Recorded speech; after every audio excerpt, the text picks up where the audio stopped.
नमस्कार मो ना अमित कुमार अहिर नुआपड़ा जिला युवा कांग्रेस सभापति।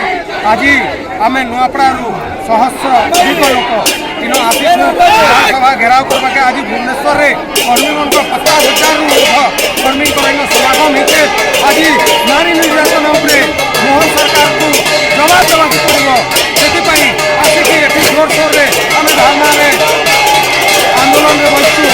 मोहन सरकार जाना कथा कि जदि शिशु अत्याचार होती शिशु अत्याचार गोटे कमिटी करने कथा कमिटी रिसर्च करने कथा कहीं कठिन पदक्षेप ना कथा हेले से चुप हो कहीं चुप होती कहीं ये सब कांड भितर कहीं कौटी ना कौटी बीजेपी हाथ हो पारे एमती लगुच। तो बीजेपी सरकार को चेतावनी दूँ कि सुजाग हो जाओ नहेले कांग्रेस बाणी जीव और तुमको छाड़बनी।